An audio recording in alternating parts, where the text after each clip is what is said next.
ScentBlocker Most Wanted is brought to you by Mossy Oak. It's not a passion, it's an obsession. ScentBlocker. Nothing gets you closer. Ford and your quality Ford dealers. Browning. The best there is. Cuddyback. Designed in the USA with quarter-second trigger speed. And Tree Spider. The new world of tree stand safety.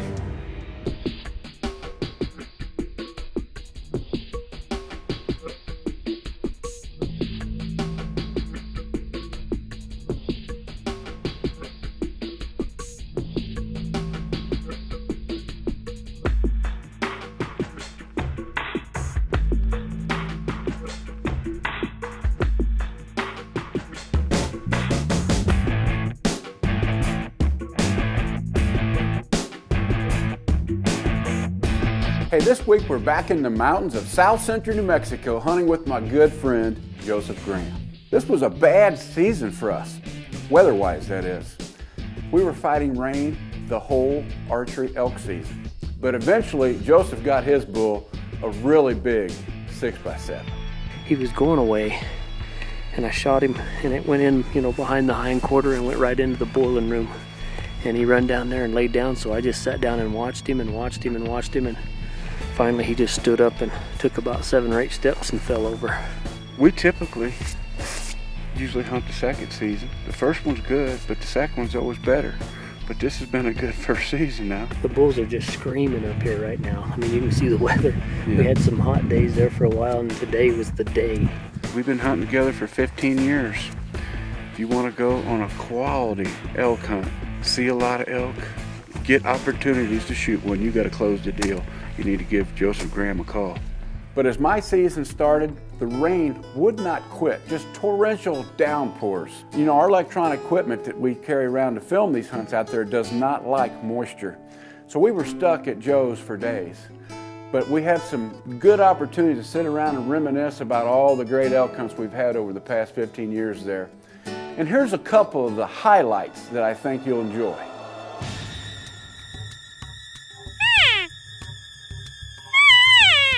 Well, back on opening day, September 1st, 2001 is really my most memorable elk hunt of all time, mainly because it's the biggest bull that I've ever taken, but just the way that it unfolded. This year was one of those perfect scenarios on opening day, and Joseph had scouted these elk out and knew that there was several different herds using this water hole, so he had built the blind prior to the season opener, and we were ready. Now, we're 40 yards from where these elk are entering this pond, and it's dead calm. This whole episode took about 45 minutes to happen because he come in and he got in the water, there was no opportunity for a shot, cows were in the way, and you talk about put on a show.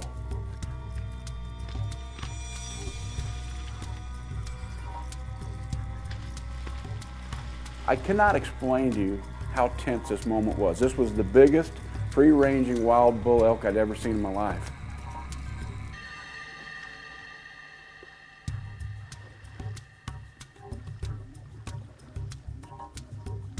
As he gets out of the pond, he's walking straight away, and I'm ranging him, and he was at 40 at the water's edge, and now he's about 5 yards away, and I'm thinking, he's going to walk straight away, I'm not going to get a shot, and then all of a sudden, he turned and gave me a quartering away shot.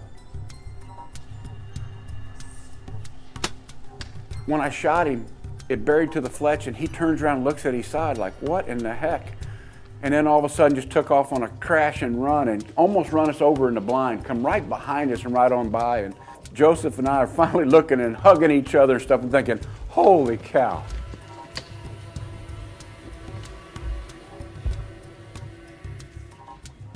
Hey, you can find out a whole lot more about the show on our Facebook page, and you can follow us on Twitter at Most Wanted TV.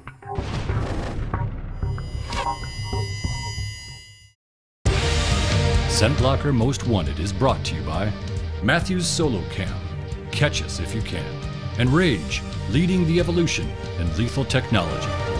Hey, welcome back everybody. Hey, this week we're hunting elk in south central New Mexico with my good friend Joseph Graham of Graham's Guide Service. This past season we were plagued with rain and storms that kept us off the mountain for days. So we're looking back at some of our favorite hunts and encounters we've had through the years hunting with Joseph Graham. Before the break, we were looking back at my hunt from 2001.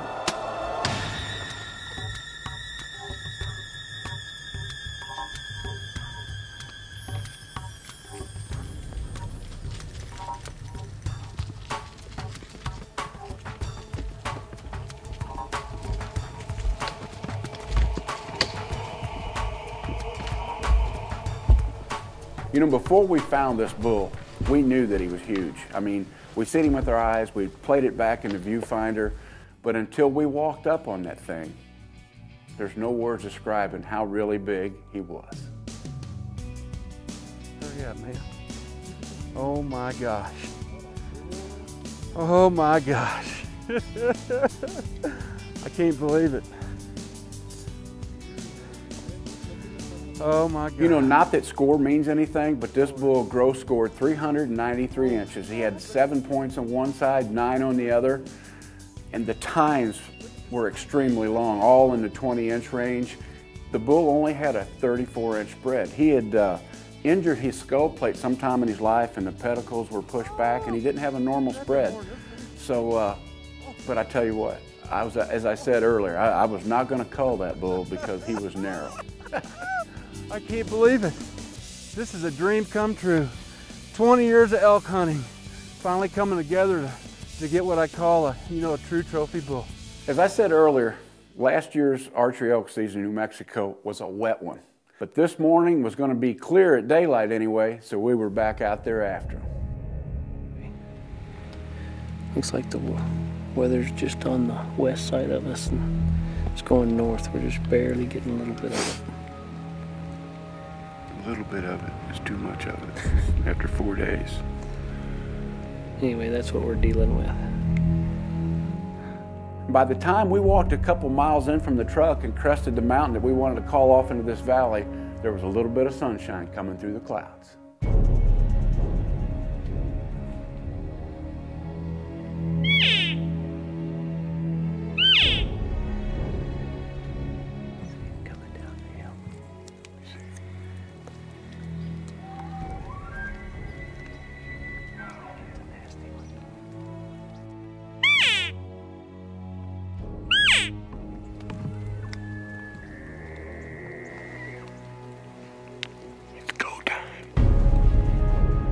Well, we had what sounded like a good bull answering Joseph's every call, but we had to hurry up and get across this valley and close the gap to get to him.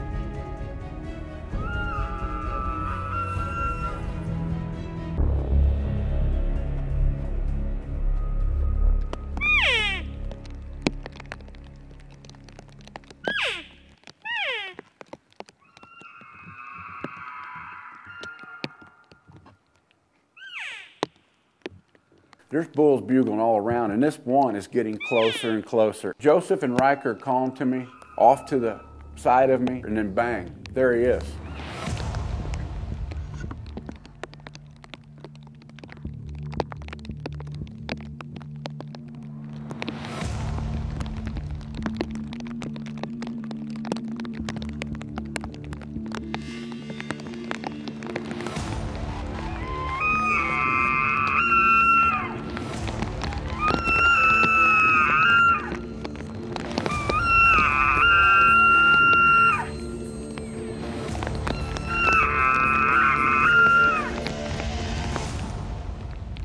But this bull's young. He's going to be a stud one of these days. He's not what I'm going to shoot on this trip.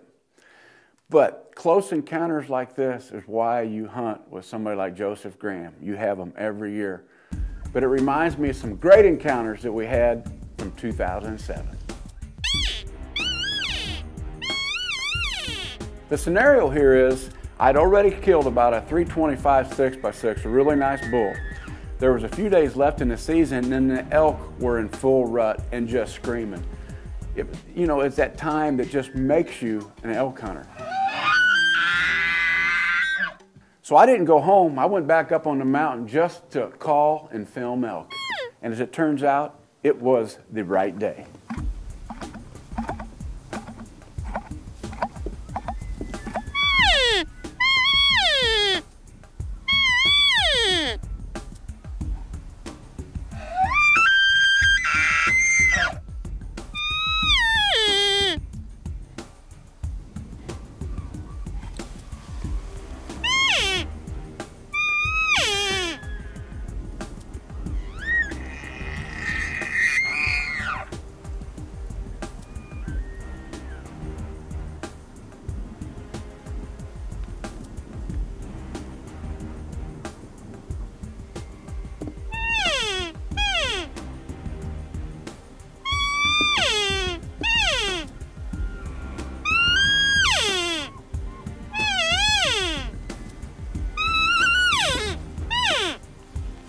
it's close, folks.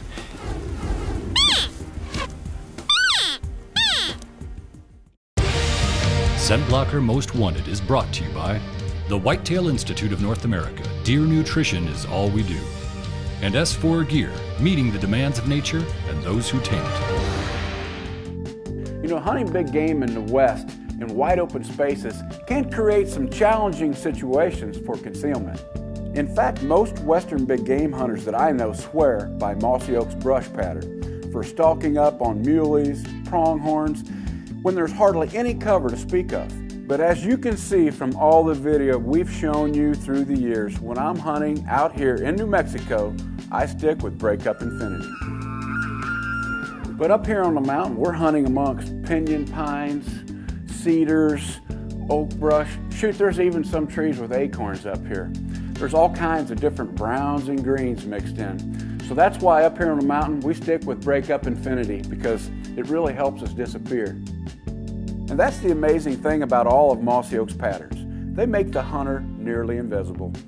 Whether it's breakup brush, tree stand for big game hunters, obsession for spring turkeys, or their newest pattern, shadow grass blades for the waterfowlers, Mossy Oak has perfected the science and art of using realistic elements, leaves, limbs, shadows, to create multi-dimensional depth of field that is unparalleled at breaking up the hunter's silhouette.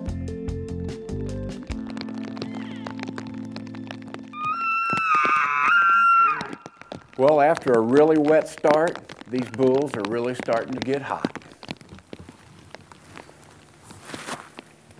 Man, my legs went to sleep on me. I can't take it no more. He just ain't quite what I'm looking for on opening day. Hear that? Sounds like a big growly one coming from the direction I'm looking right there.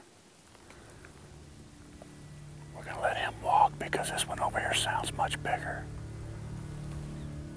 Hey, there's a lot bigger one coming from up in here.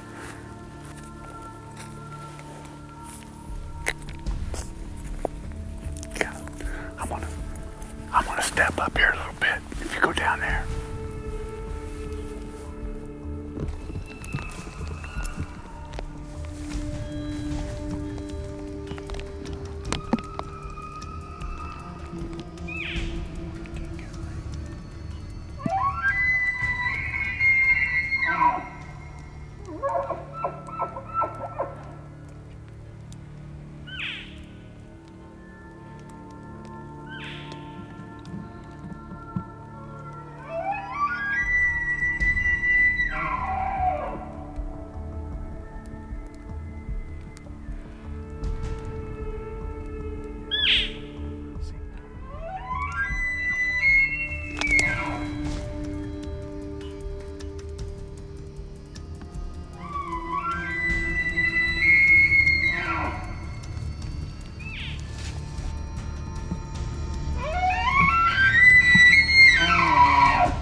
I've been hunting animals with sharp sticks longer than I really want to tell you, but I have never seen one do the damage that this rage did on this bull today. I seen him fall over backwards right here. I'm like, I know I seen this bull fall over backwards not far from where I shot him.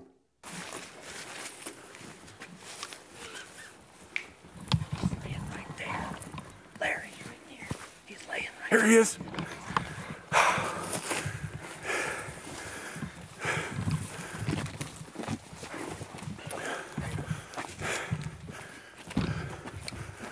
That was scaring me. I'm like, I seen him fall over.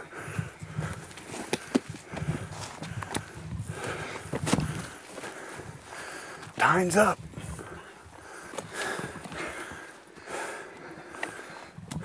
Oh my God. I wasn't gonna pass him. It's heavy. Time's up, baby, time's up. ScentBlocker Most Wanted has been brought to you by IQ, center the dot for the perfect shot. Block, history's toughest target. And Glendale, the biggest and toughest 3D targets in the universe. ScentBlocker Most Wanted has been brought to you by Winchester Rifles and Shotguns. Trust your hunt to a Winchester. Mission Archery. Ford and your quality Ford dealers. The Redemption Muzzleloader from LHR Sporting Arms, made for a lifetime, not for a season. And Gilbreth's Taxidermy, the official taxidermist of ScentBlocker Most Wanted.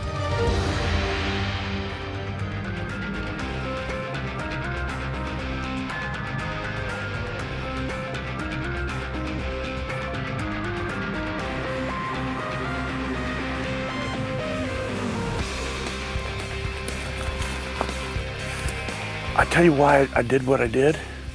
In this fog, I couldn't get a range.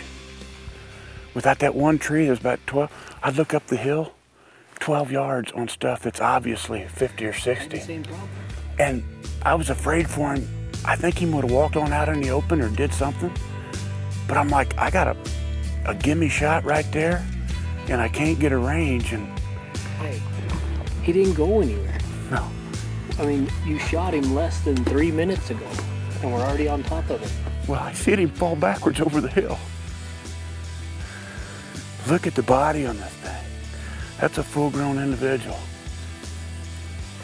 I'm gonna tell you what, we've shot some big bulls in our days, boy. That's some big bases right there. How big around are they? They're big. I bet them are 13-inch bases. Fun's over and the work begins.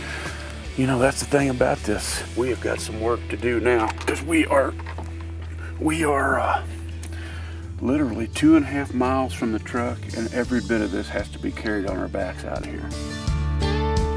You know, normally once you've shot the animal and you're doing your grip and grin, that's the end of the show.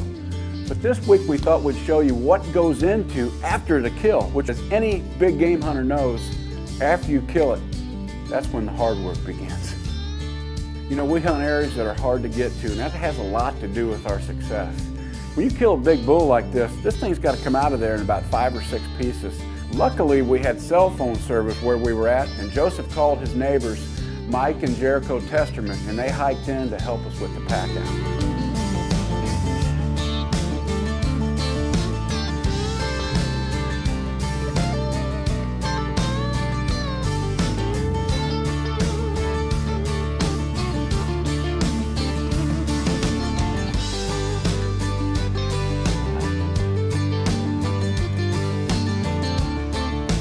For you guys that aren't successful elk hunting, you don't have to do this. This is the part that most of the time nobody sees. We got about 4 miles of packing, about 5 pieces, and it's raining, and it's muddy. And this is the part that really sucks about elk hunting. Back in places where you can't bring vehicles. But I tell you what, I love every second of it, and I can't wait to get to the next one. It hurts, really, so good.